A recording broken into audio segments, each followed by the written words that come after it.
French cuisine isn't typically influenced by American sandwiches, and yet the pièce de résistance at Bon Appetit Crêperie relies on a lunchbox staple as its inspiration. When we created the menu, we wanted to have some item that everybody could enjoy.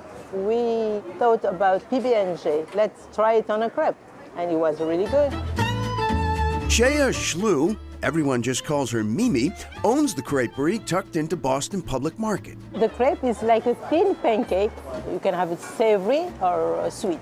Mimi immigrated to the United States in 2012 from Mali in West Africa, where food has a decidedly French influence.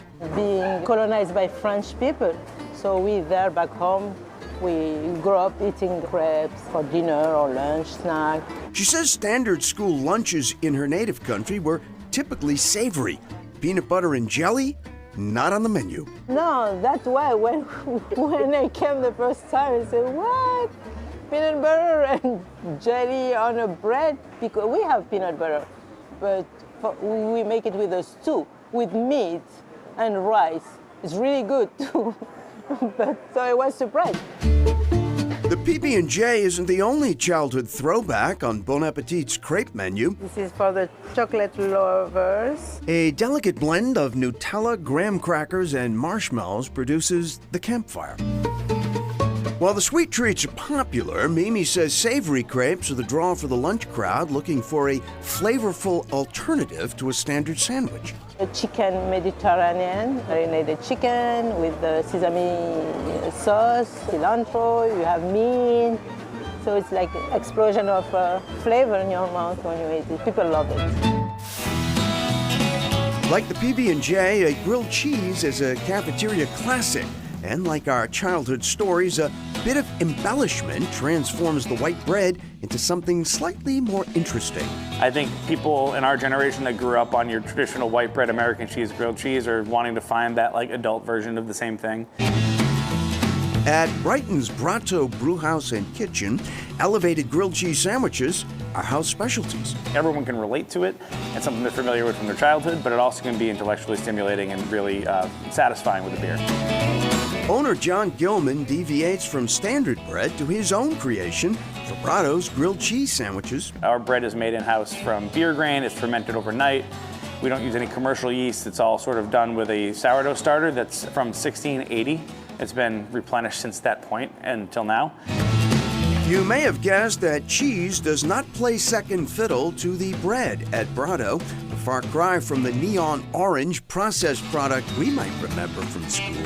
We always stock Vermont cheddar pimento. Pimento cheese is a blend of cheddar. It's got some roasted bell peppers, tarragon, and spices. My personal favorite is the Gruyere and caramelized onion. We're sort of mimicking that crouton that you would find on the top of a French onion soup. Right now we're featuring a spinach artichoke style grilled cheese and also a wildflower honey and brie grilled cheese. And if choosing one grilled cheese flavor is impossible, fear not. Brato actually rewards indecision by offering grilled cheese flights. You basically get a quarter of each of the 4 grilled cheeses I just mentioned in the same plate, and you get to try all 4. So if you're undecided, the grilled cheese flight is definitely the way to go. Speaking of sandwiches, how about a grown-up version of the old school chicken sandwich? It's comforting, it's tasty, it's approachable. Chris Parsons, owner of Lily P's Fried Chicken and Oysters in Cambridge, recommends the Lily P named after his daughter. We use a brined boneless chicken thigh, then we dip it twice in flour with some buttermilk as well, pressure fry that, and then we have an array of sandwiches that go on like a pineapple bread, like a Hawaiian roll. The Lily P signature sandwich is topped with a flavorful chutney called chow chow and pimento cheese, far cry from cafeteria chicken patty. Well, they're pretty good too, though. But ours is definitely different than that. While we're indulging throwback cravings, Lily P's dishes out a refined version of handy snacks, minus the red stick. Pimento cheese replaces the cheddar from the old days, but wait, there's more. Chocolate pudding. I make it from scratch. It's just cream, eggs, chocolate, and cook it slowly over the stove, let it set, and there you go. And finally, Parsons says, reminding us of when we were kids, eat your vegetables. Crispy broccoli, crispy Brussels sprouts. I wanted to kind of stray away from some of the heavy, more traditional sides. Just tasty, tasty stuff. Wow, and Chris Parsons says pressure frying the chicken allows it to cook at a lower temperature for a shorter period of time. Right, and the key there is he says that gives you a perfect crust. The sandwich is juicy, but again, not greasy, which is a very good thing. Lily Peas opened in 2019. They just opened their second location as part of Hub Hall at TD Garden. All right, coming up, a campus dining hall in 2022. This looks nothing like my cafeteria did in college, for the record.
So what does a high-end steakhouse have in common with a school cafeteria? Well, you might just be surprised. Meatloaf may not have been your first choice back in school. No, it was not. But at this Boston restaurant, times have definitely changed. Boston's Grill 23 is known for its stately ambiance and refined menu of high-end cuisine, including tuna tartare with black garlic and crispy vermicelli, a prime porterhouse served with Thumbelina carrots, and meatloaf? In every fine dining restaurant, you should have something that is comforting. Executive Chef Ryan Marcoux says Grill 23's meatloaf has a cult-like following, with clientele looking to branch out from typical steakhouse fare. Sometimes they just want to feel like they're at home. The meatloaf's definitely a great option for that. The meatloaf has been on and off the menu since Grill 23 opened in 1983. Marcoux says it tastes so good because it incorporates trimmings from the restaurant's world-class beef selections. All prime Wagyu, from cutting our ribeye, from cutting our dry aged. It's all the end cuts. We grind it in-house and make the meatloaf here.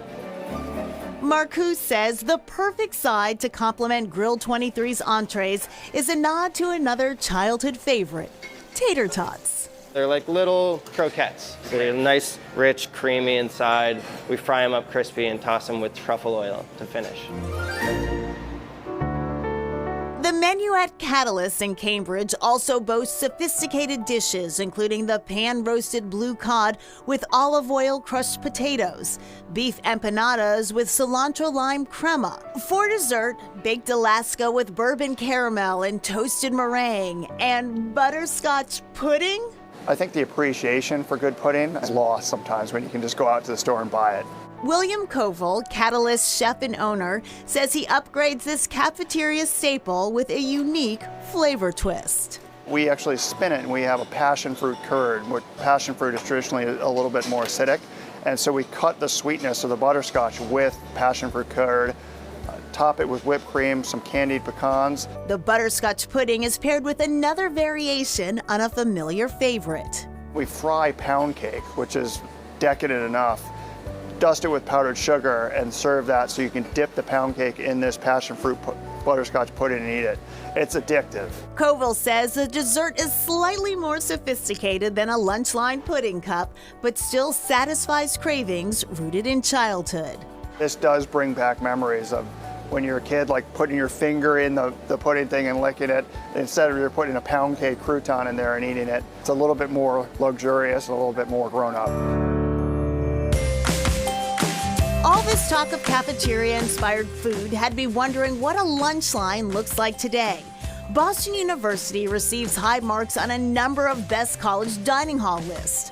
So I took a field trip. How times have changed. Dining halls these days are more like dining destinations. This Boston University Caf, better known as the Fresh Food Company at Marciano Commons, is a multi-level eatery with options galore. Pasta, it's got great sandwiches, ice cream, ton of stir fry. The omelet station in the morning is really good. Christopher B., BU Dining Services executive chef, took me on a dining hall food crawl to sample some of the selections available to students. We have 12 stations that we run, all cooked to order. Now, is this the standard of a college cafeteria now, or is this above and beyond? It's above and beyond. We're constantly, aiming to be the best. Chef B says menus are decided in part by the students. The menu is built based on survey results. Our core direction is comfort food. Your favorite cafeteria food? It's one of the pastas here, probably. One of the pastas. Chef B says pasta is the overwhelming favorite. Fusilli Alfredo, anyone? Awesome. Oh. Ooh, it smells nice and cheesy. I love it. I love it. Fork, please. Where's the fork? Right down here. Here we go. How's the fresh pasta? Do you have a lot of students on the 5-year plan? The dining hall accommodates dietary restrictions and offers health-conscious options. We have a salad bar, which also includes bean proteins and chicken, so we can build a full meal here. This is very impressive. I mean, look at this, like a rainbow color of fruit. Fresh fruit. This looks nothing like my cafeteria did in college, for the record. While nutritious food is prominent, there is plenty of pizza and, of course, dessert. And this is dangerous. Yes, I would recommend the cannoli tart. Well, that's what I was eyeing. That is so yummy. Fantastic.